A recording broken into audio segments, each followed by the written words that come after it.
The history of the MiG-25 is full of controversy, baseless internet conjecture, rumors, and conflicting information. If I don't mention some trivia that you heard about the plane, it's because I couldn't confirm it in a reliable source, or I just didn't have enough time.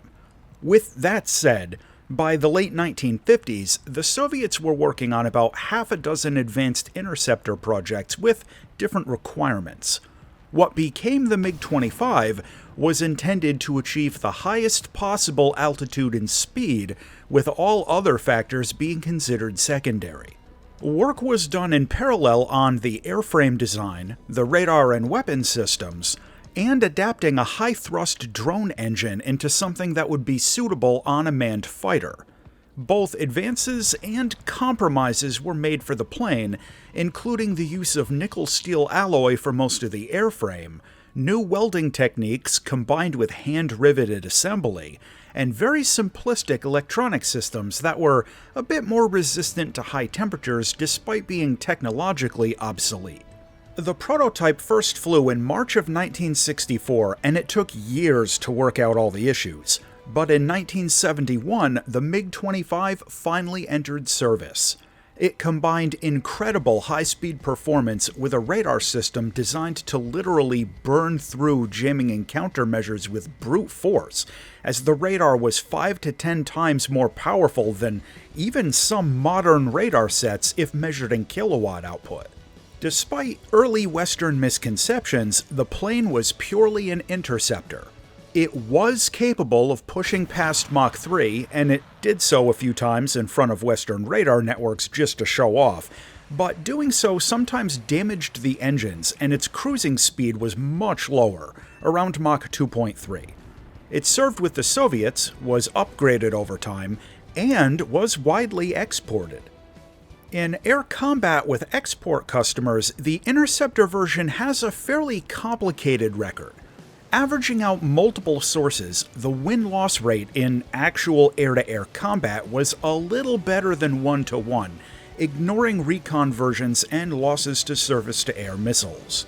As a fun bit of trivia, I've actually met Viktor Belenko, the MiG-25 pilot who defected to Japan in 1976, and I'll be telling that story at the end of the video, so stick around. Now, I can't believe I get to say this, but what we get in War Thunder is the Mig-25PD. This is a jet fighter in the Soviet air tree at battle rating 11.0 for air and 10.3 for ground. This was the main prize from the Winter Concert event at the end of 2025.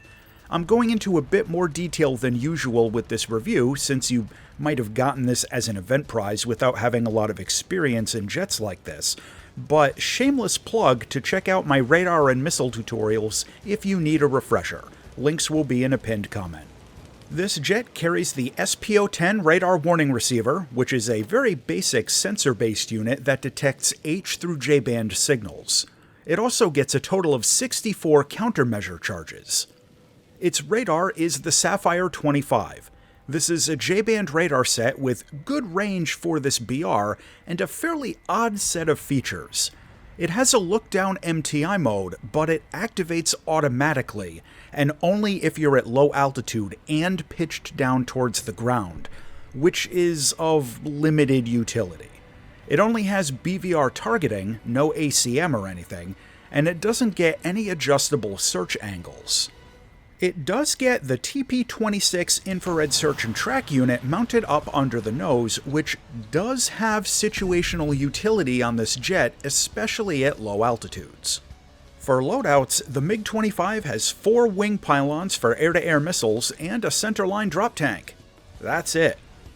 Your short-range missile is the R-60M, which you can take on dual-slot pylons.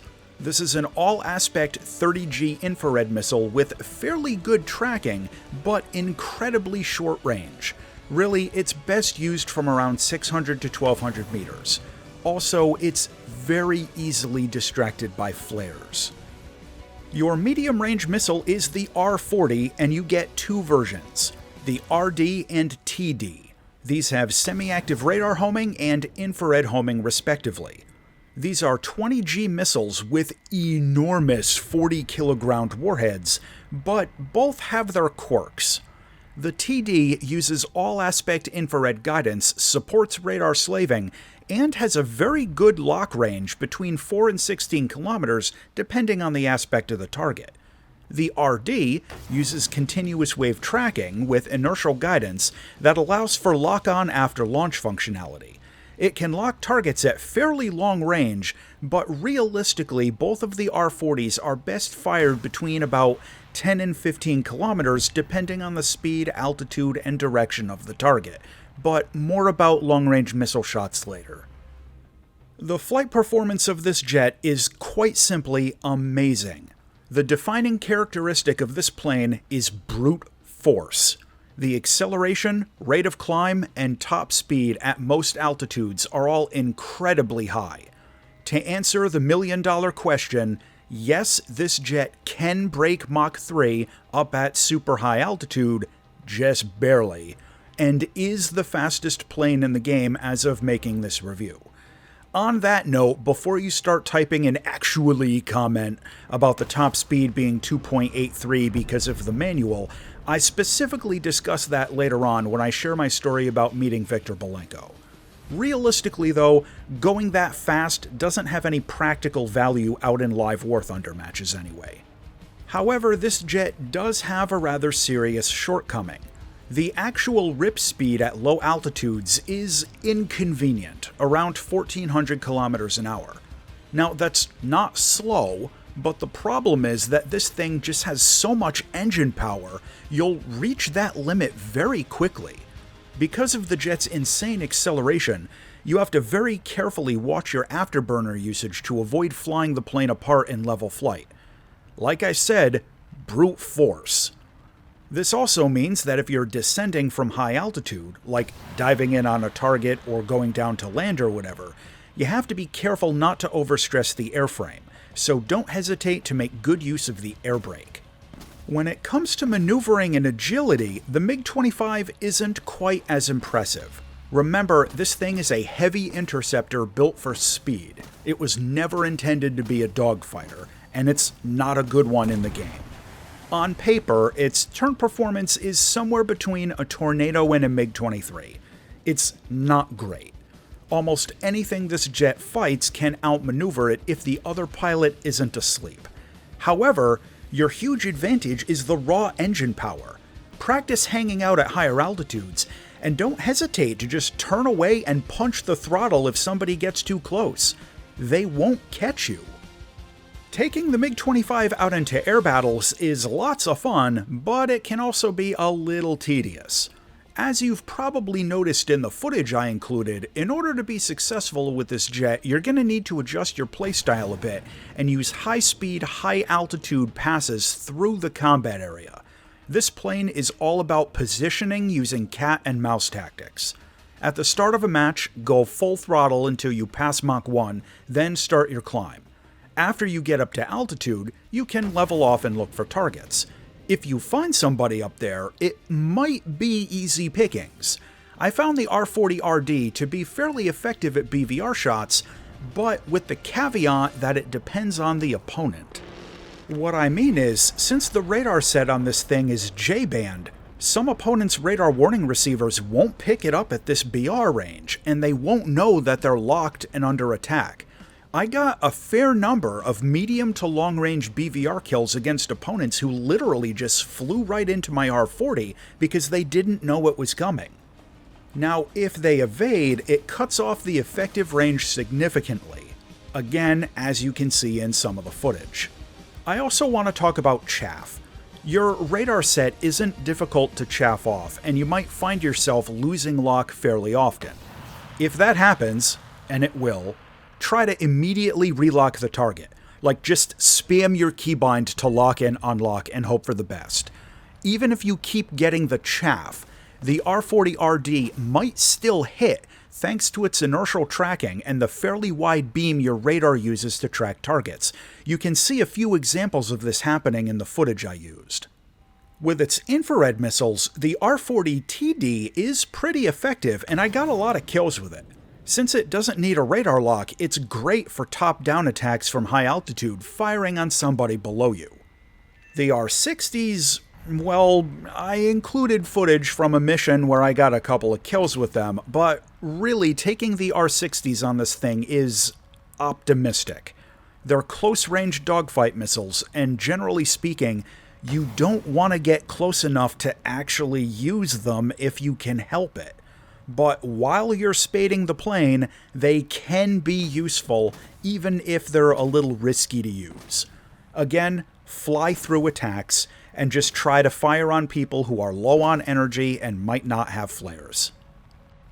Visually, the Mig-25 is a beast. This thing just looks mean, and I absolutely love it. I prefer the default steel paint job, but if you want, there is a camo skin available if you finish the event. Landing this thing is something you'll be doing quite often.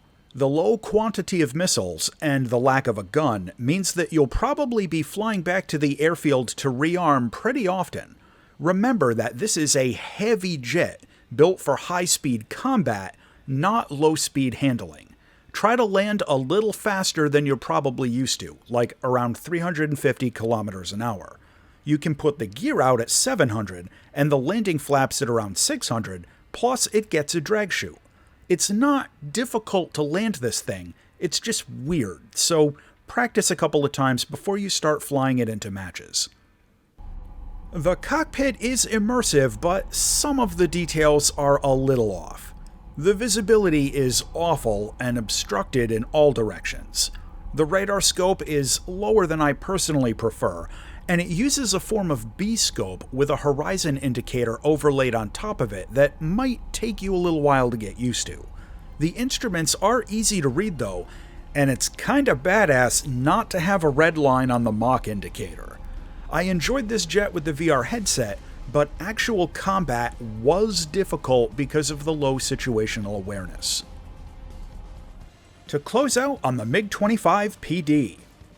This plane is made out of raw engine power, the R-40 missile is highly effective, it gets countermeasures, as of making this review it's the fastest jet in the game, and it's an event vehicle so you can get it without needing to grind the whole Soviet tech tree. However, it'll never be a dogfighter. Its radar can be difficult to use, it doesn't have a gun, and it requires very tedious, slow-paced tactics to use it effectively. The final verdict on the Mig-25PD is that this jet is tons of fun to fly, but it's got a very unique hit-and-run playstyle that some players won't like. If it's flown well, it's basically untouchable, but only getting 4 shots, hit or miss, with its good missiles can limit the scoring potential. Okay, so with the review out of the way, it's story time. Back in 1999, I got a chance to meet Viktor Belenko, the somewhat famous MiG-25 pilot who defected in 1976. Just as a reminder, this is primarily an aviation gaming channel, not a politics channel, so I'm not going into anything about the ethics of defection or Viktor's pretty unique political views or anything like that. Half of you are going to think he's a hero, and half of you are going to think he was a traitor, but this isn't the place for any of that stuff, just the aviation.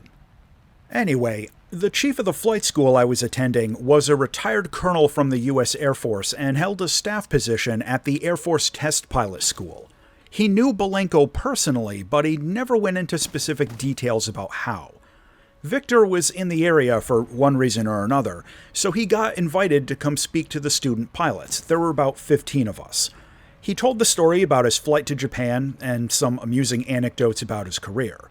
Off the top of my head, he mentioned having flown the MiG-17 in pilot training, then the Su-15 and MiG-25 operationally, and he basically blackmailed his commanding officer in order to get a MiG-25 slot, threatening to expose all kinds of corruption and falsified records if they didn't approve his transfer. Dude wanted out of his Su-15 squadron. Anyway, once he decided to fly to Japan and turn himself over to the Americans, he planned his flight and waited for a day with good enough weather. With the limited range of the MiG-25, he had to be incredibly careful to balance between flying at low altitude to avoid radar detection by the Soviets, but then switching to higher altitudes for better fuel economy. He expected to get intercepted by Japanese fighters, but they never found him. Eventually, Viktor ended up at Hakodate Airport, and with his fuel level critical, he went in to land. He had to dodge a civilian airliner on final approach and landed the plane with less than a minute of fuel left in the tanks. There was, unsurprisingly, enormous diplomatic pressure by the Soviet Union to return the MiG-25. As a result of this, the Japanese and Americans decided not to try flying the plane, which would risk a crash, but instead settled for a detailed ground study. They planned to disassemble the plane and examine it piece by piece, but Viktor had warned them about something they had never heard about before. The MiG-25 had a self-destruct. If he was ever forced to bail out of the plane or land behind enemy lines, there were a couple of switches in the cockpit that would activate a delayed explosive to blow up the jet's radar, the IFF, and some other sensitive equipment. Viktor said the pilots all expected that the self-destruct didn't actually have a delay and would just immediately explode. But regardless, he explained to the Americans how to remove the explosives before tampering with anything else. After taking the MiG apart, the engineers had a lot of questions for Viktor, but first they wanted to confirm that his jet was a regular production model and not a prototype or anything. They were shocked at a lot of the stuff they found. First, the electronics in the radar set used obsolete vacuum tube electronics, but Viktor explained that this was a deliberate choice with a couple of reasons. First, it made the plane easier to mass produce, and also the older technology was simply more reliable and more resistant to some of the thermal pressures that the plane was going to experience. The overall construction of the plane took the engineers by surprise, as they assumed that the plane was mostly made out of titanium, and they had no idea it was actually mostly made out of nickel steel. They were very impressed by some of the use of aluminum in key places, and the general assessment after having Viktor walk them through some of the structural details was that the MiG-25 was a very well-engineered military weapon, even if the technology wasn't cutting edge by global standards. After his presentation, I hung around and had Viktor autograph my copy of Soviet Air Power from 1978, published by Salamander Books, which I'm showing on the screen now, so switch back for a second if you have this going in the background. The other students' questions were mostly about political topics, and the only question about the MiG-25 was how one of the students read a rumor on the internet. And keep in mind, this was still the dial-up era, so it was really hard to tell if stuff online was bullshit or not. But he had read a rumor that a prototype of the MiG-25 was used to shoot down an SR-71 sometime in 1970. Viktor put that rumor to bed. In a practical sense, the MiG-25 was not able to reliably intercept the SR-71. He said that even with an incredibly carefully planned flight, coming up from below and behind the SR-71 as it passed over the MiG, there was only about a 2 or 3 second window to try and fire a missile up at it from below. But the real problem was that because of the speed and altitude advantage of the Blackbird, the interception had to be absolutely perfectly timed, literally down to the second. And if the SR-71 deviated its flight path by even 1 or 2 degrees, or the MiG's flight plan was again off by even a second, it would screw up the whole intercept, and they were never able to actually shoot one down. So, myth busted on that one. Anyway, out of all of the student pilots, I was the only one who had any real interest in Soviet aviation, so we chit-chatted for a bit afterwards, and then the three of us, the Colonel, Viktor, and myself, went out for lunch and hung out for the afternoon, talking about all kinds of stuff, but mostly the MiG-25 and Su-15. I had a million questions, and Viktor joked that I would have made a great intelligence officer. Now, I'm just going to run through a bunch of the stuff he told me instead of trying to craft it into a narrative, as it was hours of chit-chat and I don't want this video to go on for too long. First, he mentioned specifically that an enormous amount of information available in English language books and articles about the MiG-25 from the 1980s was inaccurate. Apparently, there had been a lot of leaks to the Japanese press back when he first landed in Japan, including bits from the manuals and notebooks that he brought with him, which were translated into Japanese, poorly, and then translated from Japanese into English, again, poorly, which resulted in some of the myths and rumors that persist even today. For example, the G-limit of the plane. Viktor mentioned this one specifically. A picture of one of the pages and charts in his manual had gotten leaked, which mentioned a hard maneuvering limit of 2.2 Gs. But that wasn't the whole story, as that was only a limit at a certain altitude and speed with full fuel.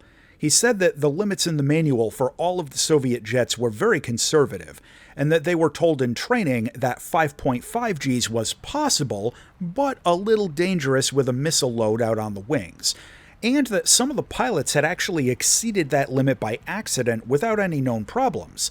But then other times, over-G'ing the plane would cause permanent structural warping that couldn't be fixed. Regardless, Viktor explained that the overall G-limit depended entirely on the speed and altitude combined with the fuel and missile load, and that the 2.2 G limit was firmly a myth, though I think he'd probably raise an eyebrow if he saw what it does in War Thunder.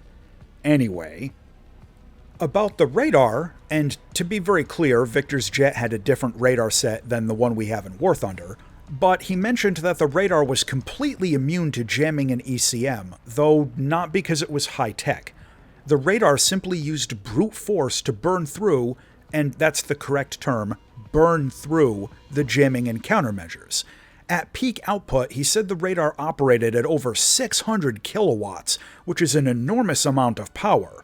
So much so that they were forbidden from turning the radar on over populated areas below certain altitudes, but I don't remember if he mentioned a specific height.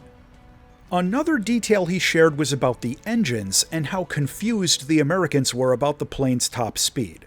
First, the US had dramatically overestimated the jet's range because they assumed the huge engines were turbofans made out of titanium rather than turbojets made out of steel alloys.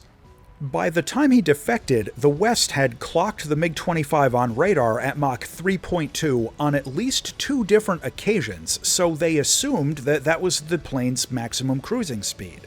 Viktor explained that the jet could indeed pass Mach 3, but that it sometimes damaged the engines, and they were told verbally in training to only push the jet that far in actual combat situations or with permission in advance. The fastest they could reliably go for cruising flight without risking any engine damage was about Mach 2.8, but that the normal high-altitude cruising speed was 2.3, and another reminder that the written manuals tended to be very conservative. We also talked about the maintenance and the booze. Viktor said that the Americans were shocked, like completely shocked, at how easy it was to disassemble the plane. In follow-up conversations, Viktor explained to them that the plane was well loved by the ground crews, almost as much as it was loved by the pilots. He said that in regular operation, the thing just didn't break, except for the engines, which did wear out pretty quick, but that the engines were simple to remove, repair, and replace, so it really wasn't considered a big deal. Also, like some other Soviet jets, the MiG-25 used a water-ethanol mix as a coolant. Apparently, ground crews siphoning off the ethanol coolant and diluting it into a beverage was such a problem that the Air Force actually filed official complaints with the designers, but nothing was ever changed. Viktor said that looking back, he suspects a lot of the crew members probably ended up with medical problems later in life from drinking so much engine coolant. Lastly, I asked him what he thought about Iraq's use of the MiG-25 during both the war with Iran and the first Gulf War. He knew a lot more about the combat record against Iran than I did, and he said that he was shown a lot of classified reports by the US military back in the 1980s and asked to help evaluate the Iraqi tactics.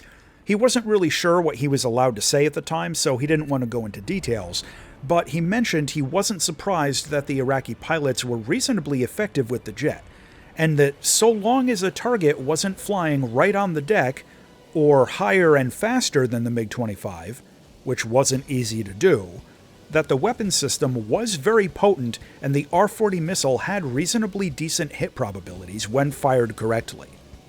He also mentioned, I asked and he confirmed he knew about, Iraq shooting down an American F-18 on the first night of the Gulf War. He told me that he was very surprised that Iraq had been so conservative in using the MiG-25 in the Gulf War after doing so well with it against Iran, and he honestly expected them to use it in more missions. Anyway, I'm gonna wrap it up here. Most of the rest of the conversations with Viktor involved political topics or other planes like the Su-15, which I was also pretty curious about, but none of that is really related to the MiG-25. If you made it all the way to the end, thanks for watching.